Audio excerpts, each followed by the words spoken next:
¿Cómo es Sí. este tema? Porque yo recién en la presentación lo decía, a veces, quizás como un preconcepto equivocado, se suele decir que es tremendamente difícil estar en ese listado y en definitiva que se avance positivamente en este caso, y a veces hay un montón de otros preconceptos equivocados que dicen no se aceleran algunos mecanismos. ¿Cómo es el mecanismo técnicamente?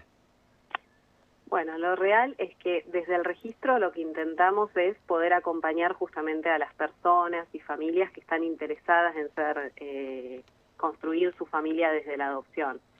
Esto es un camino que lo que busca es que las personas tengan las capacidades y habilidades para poder ahijar desde la adopción, que no es lo mismo que ahijar de otras maneras. Y no es lo mismo desde el sentido de el respeto que se tiene que tener por la historia con la que llega Ujú. la niñez o la adolescencia de esa familia, y la responsabilidad que vos marcabas en ese acompañamiento y en esa crianza que se busca que las familias tengan. Para eso, en general, en realidad las personas necesitan acercarse, no son muchos los papeles que se piden, se Ujú. participa de un encuentro informativo donde la idea es justamente que se puedan trabajar los mitos que hay sobre la adopción, que las Claro. familias puedan traer los miedos y los deseos que los invitan a estar en ese proceso, y que puedan empezar a conocer a la delegada que va a ser la que los va a acompañar durante toda esa instancia. Claro. Eh, Después, la otra parte que hay, que por ahí es la que pueden pensar que es más engorrosa, es lo que se llama el diagnóstico de capacidades y habilidades parentales adoptivas, que tiene que ver con esto, justamente poder evaluar que esa familia realmente tenga lo que necesita para alojar a una niñez con las situaciones de sufrimiento que esas niñeces han atravesado generalmente para encontrarse hoy en situación de Claro. adoptabilidad. Ujú. Eh, Creo que hay mucho mito sobre esto de la gran espera o la dificultad que hay en inscribirse, y me parece que eso tiene que ver más con las realidades de las niñeces y adolescencias que hoy están en situación de adoptabilidad y los deseos con los que esas familias llegan a las inscripciones, ¿sí? A veces no es tanto el proceso hasta que llegan a inscribirse, sino el tiempo de espera, por ejemplo, Claro. y que no Ujú. garantiza que a un inscripto llegues a poder ser familia por adopción, porque esto sí depende de las niñeces y adolescencias que hoy están en situación de adoptabilidad. Ujú. Y que si pensamos, por ejemplo, en la provincia, hoy la mayoría son niñeces de entre 7 y 14 años, o grupos de hermanos, en su mayoría entre 3 o 4 hermanos que desean continuar creciendo juntos. Entonces, Claro. si vemos esa realidad con las situaciones en las que están inscritas las familias, hoy en la provincia no tenemos familias para adoptar a niños mayores de 10 años, por ejemplo. Eso, a ver, uno intenta ser prudente con los análisis, ¿no? Pero digo, esto es habitual. Generalmente se cree que aquel que se propone como una familia adoptante, en la búsqueda de construir un vínculo que nazca desde cierta matriz con el niño, aspira o pretende o supone que eso sería un poco más simple o que sería un poco más fácil de desarrollar si se trata de un bebé o de un niño muy pequeño. Pero sabemos que no siempre está esa posibilidad, ¿no? Lo real es que para que una niñez esté en situación de adoptabilidad, en general es a través de las medidas excepcionales de protección de derechos que seguro conocen, que las Ujú. establece CENAF, Claro. que es la Secretaría de Niñez, Adolescencia y Familia. Digo, el primer derecho que las niñeces tienen es a que se agote la instancia para que puedan seguir viviendo con su familia de origen o su familia ampliada o las personas del entorno que ya los conocen. Entonces, pensemos eso, que Ujú. primero tenemos que atravesar esa instancia donde hay un límite de 180 días, donde el Estado tiene que intentar que esa familia de origen pueda alojarlo. Esto hace que en general no sean bebés los que llegan a situaciones de Claro. adoptabilidad. Los hay por decisión de las mujeres cuando recién nacen, pero son muy pocas las instancias así. La mayoría llegan por estas medidas donde el Estado considera que vivir con la familia de origen implica un riesgo. Y para eso también tenemos que entender que estamos hablando de graves sufrimientos, de violencias, de situaciones graves para que el Estado decida que una familia no puede seguir cuidando a una niñez. ¿Sí? Entonces, en general, sí, lo real es que hablamos de niñeces al menos mayores de 5 años. Ana, buen día. ¿Cómo le va? Sí. Le consulto, esto que usted contaba recién de hermanitos por ahí que desean seguir criándose juntos, seguir viviendo juntos, ¿se da muy a menudo? Y hay familias por ahí dispuestas, porque cambia absolutamente todo el panorama, ¿no? Para una familia, el deseo de adoptar un hijo y de repente estar ante la posibilidad de adoptar 2 o 3 hermanitos cambia totalmente el panorama. ¿Esta situación se da a menudo? Lo que se da a menudo hoy es que la mayoría de las situaciones que tenemos son grupos de, 3 o 4 hermanos que desean seguir viviendo juntos. Y esto no solo en la provincia, sino a nivel nacional. Es lo que más se ve. Sí, por supuesto, es difícil. En general, cuando aceptan grupos de hermanos, aceptan hasta 2 hermanos. Por supuesto, hay que entender que no es solo el deseo, sino la disponibilidad. Y también en este caso hablamos de disponibilidad económica que implica la crianza de 3, 4 hermanos, que por supuesto también es atendible. Sí, lo que se intenta en esa, cuando vemos que por ahí pasa un tiempo y no se encuentran familias con disponibilidad para alojarlos a todos juntos, lo que se intenta es priorizar que puedan ser 2 o 3 familias, pero que estén dispuestas a ser familias justamente con quien adopte a los otros hermanitos y comprometerse a mantener ese vínculo.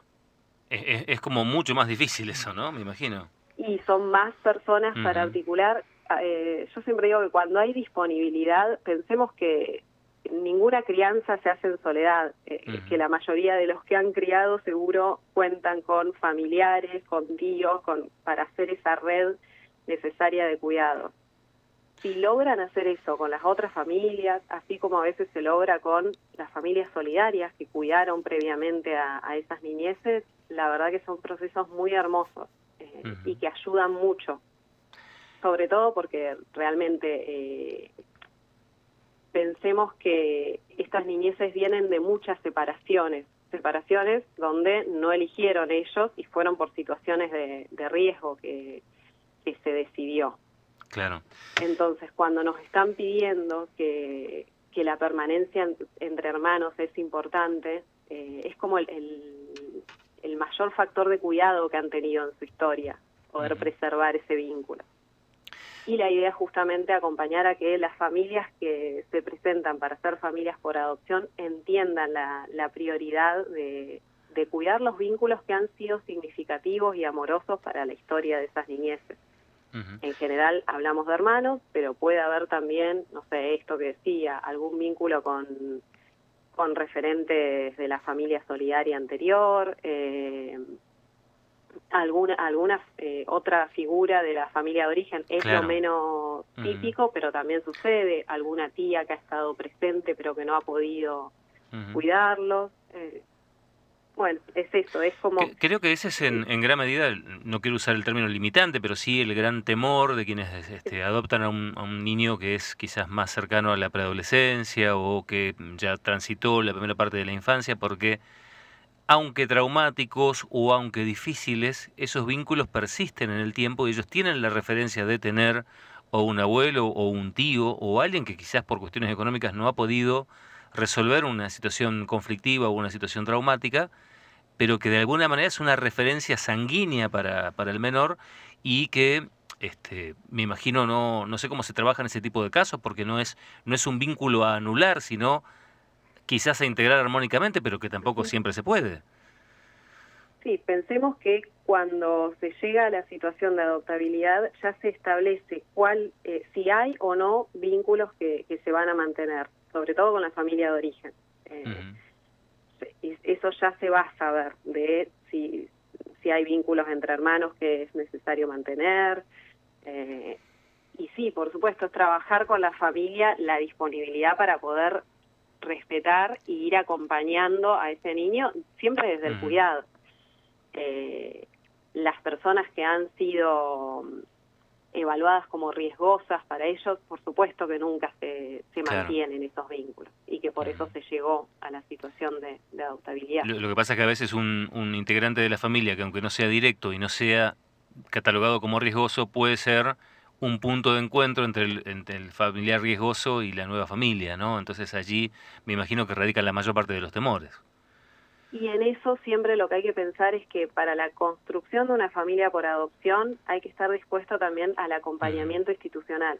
Claro. Y en eso son un montón las instituciones que justamente van a estar para acompañar esas situaciones, para ayudar a pensar de última cómo va a ser ese vínculo, en qué lugares, de qué manera, si es con acompañamiento institucional.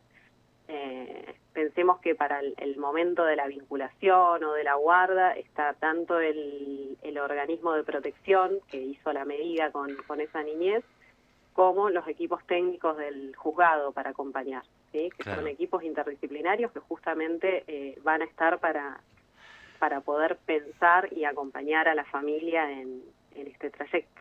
Para cerrar, te pregunto, quizás es la parte más antipática del tema, pero también es importante remarcarla, ¿no? ¿Hay alguna base, o en términos generales, de disponibilidad económica o de mínimas? Yo sé que seguro nadie la tiene, ¿no? Como se suele decir, pero de mínimos resguardos económicos que se tienen que considerar a la hora de presentarse como una familia adoptante. Mira, no podría decirte una base, por supuesto que es parte de lo que se evalúa de que puedan tener la disponibilidad, sobre todo afectiva, pero también económica, material, de poder sostener la crianza.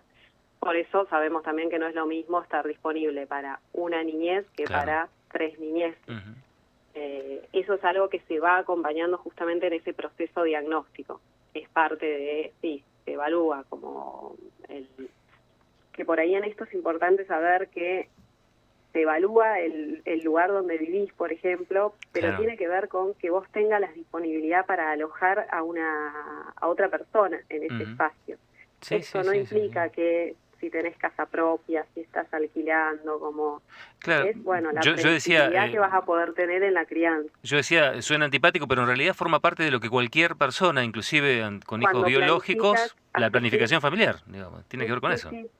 Y pensemos eso, el Estado en estas situaciones tiene la responsabilidad de evitar con los mayores esfuerzos posibles que esta otra construcción de familia no funcione, ¿sí? Creo que una de las mayores problemáticas que tenemos en adopciones son los procesos excluyentes, que es cuando empiezan a vincularse, cuando están en la guarda y eso no funciona. Ese no funcionar para la niñez es una nueva violencia, un nuevo abandono, por más de que a veces no se dan en términos violentos, pero pensemos eso, es una proyección de familia que no sucedió. Entonces, la idea de poder acompañar y de ser tantos equipos acompañando los procesos de adopción tiene que ver con tratar de evitar esos procesos. Y que la construcción de las familias sea lo más amoroso posible, tanto para la niñez como para los adultos que van a empezar a ser madre o padre de esas niñas. Ana Laura Bollón, agradecidos del tiempo que nos ha podido dedicar. Bueno, muchísimas gracias por el espacio. No, faltaba más.